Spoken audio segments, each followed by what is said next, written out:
찬미받으소서 정신을 널리 알리고 또 실천하고 있는 단체죠. 가톨릭 기후행동 이혜림 모니카 공동대표 모셨습니다. 찬미받으소서 주간에 대한 이야기 좀 더 나눠보겠습니다. 대표님 안녕하세요. 안녕하세요. 9일간의 찬미받으소서 주간이 드디어 끝났습니다. 누구보다 열정적으로 또 활발하게 활동을 하셨는데요. 찬미받으소서 주간 마무리하신 소감부터 한번 여쭤볼게요. 네, 프란치스코 교종께서 5월 16일부터 24일까지를 찬미받으소서 주간으로 선포하셨습니다. 한국에서는 각 교구마다 특별 주간을 보냈는데요. 누구보다 활발하게 또 열정적으로라는 표현은 개인적으로 부끄럽습니다. 찬미받으소서 회칙을 오래오래 실천하기 위해 가톨릭 기후행동이 조직되었습니다. 네. 그리스도인들이 회칙을 삶으로 살아내고 있는가, 한국 교회가 그 방향을 제대로 제시하고 있는가 성찰하는 시간을 보냈습니다. 감사하게도 찬미받으소서 주간은 끝났지만 찬미받으소서 특별 주년이 2021년 5월 24일까지로 선포되었습니다. 그렇죠. 한 주간 기념 행사를 치른 뒤 잊어버리는 것이 아니라 생태적 회개와 영성을 우리 각자의 삶으로 살아내야 하는 시간이 주어졌습니다.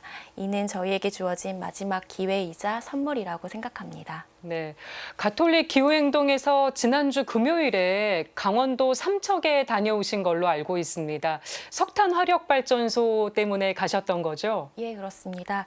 우선 삼척의 석탄 화력 발전소가 아니라 석탄 화력 발전 공사 현장이라고 정정하고 싶은데요. 삼척은 핵발전소를 3번이나 막아낸 저력이 있는 도시입니다. 그곳에 지금 석탄 화력 발전소가 세워지고 있습니다. 현재 공정률은 10%대입니다. 완공된다면 한국 최대의 석탄 화력 발전 단지가 됩니다. 전 세계가 기후위기로 주된 원인을 석탄 화력으로 꼽고 있는 이 시점에 오히려 우리는 대규모의 석탄 화력 발전소를 짓고 있습니다. 네. 코로나19 확산의 방지를 위해 다른 모든 활동이 멈추고 있는데 지금도 여전히 그곳에서는 공사가 너무나 활발히 진행되고 있었습니다. 이미 30년 동안 활발하게 핵발전을 반대하던 주민들이 너무 지쳐있는 것 같아 그들을 응원하기 위해 다녀왔습니다. 아니, 근데 이미 석탄화력 발전소 공사가 진행이 되고 있는데 가톨릭 기후행동이나 주민들의 요구가 받아들여질 수 있을까요?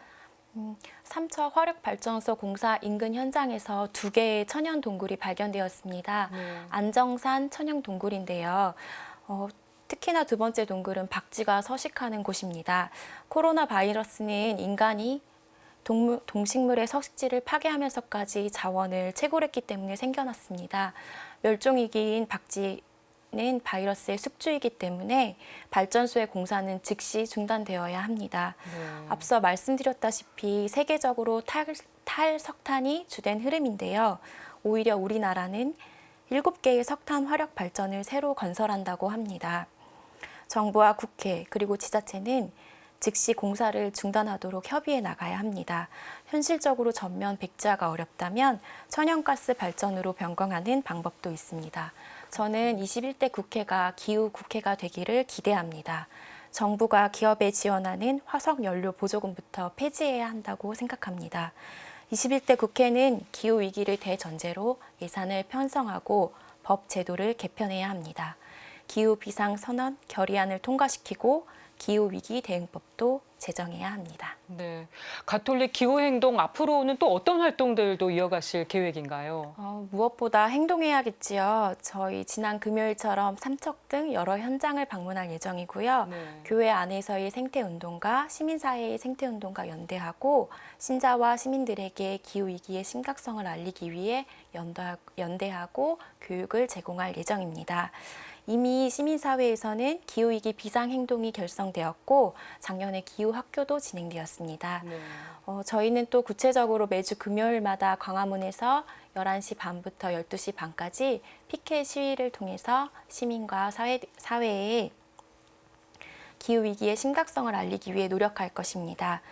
마지막으로 교황님께서 2021년 찬미받으소서 특별주년 이후에도 행동 플랫폼이라는 이름으로 7년의 여정을 준비하고 계십니다.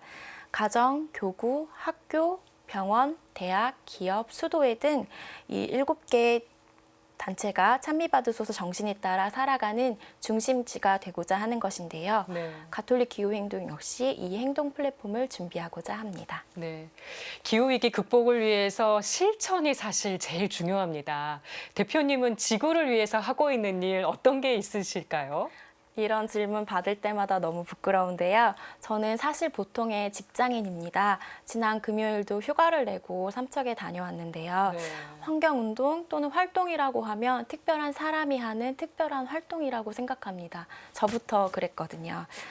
그런데 가톨릭 기후행동을 통해서 이것이 특별한 사람들만 하는 것이 아니라 네. 우리 모두가 프란치스코 교宗께서 말씀하신 생태 영성을 삶으로 살아가는 것이라는 걸 깨달았습니다. 좀 구체적으로는 제가 노래도 못하고 춤도 못 추지만 전환 그리고 지금 당장 시작해라는 기후위기 행동송이 있어요. 네. 그 율동을 연습해서 이제 교회 내에서 또는 시민들에게 안내하고 있어요. 제가 이만큼 지구를 위해 살고 있습니다 라는 잘난 척도 아니고 당신은 왜 기후위기에 관심을 갖지 않나요? 라는 질책이 아니라 노래와 율동으로 모든 분들을 기후위기 행동에 맞서는 자리로 초대하고자 하는 것입니다. 그러시군요. 찬미받으소서 주간은 끝났지만 이 정신은 계속 이어져야 될 텐데요. 우리 신자와 국민들한테 전하고 싶은 얘기도 있으실까요? 진리는 폭력을 멈출 수 없지만 폭력의 본성을 드러낼 수 있습니다. 우리는 진리의 백성들입니다. 이미 신자 한 분 한 분 너무 훌륭한 삶을 살고 계시다고 생각하는데요. 일회용품 사용 자제하기, 대중교통 이용하기, 이렇게 너무 개인의 실천에만 중심을 두지 말고 국가가 분명한 정책 방향을 결정하도록 요구해야 합니다. 또한 교회 안에서만이 아니라 시민사회와 함께 우리 공동의 집을 지키기 위해 행동해야 한다고 생각합니다. 하느님께서 보시기에 좋았다라고 말씀하신 이 공동의 집 지구를 지키기 위해 우리 모두 함께 행동하기를 기도합니다. 네. 감사합니다. 네, 많은 분들에게 울림을 주셨을 거라고 생각합니다. 네, 지금까지 가톨릭 기후행동 공동대표이신 이혜림 모니카님과 이야기 나눠봤습니다. 오늘 나와주셔서 고맙습니다. 감사합니다.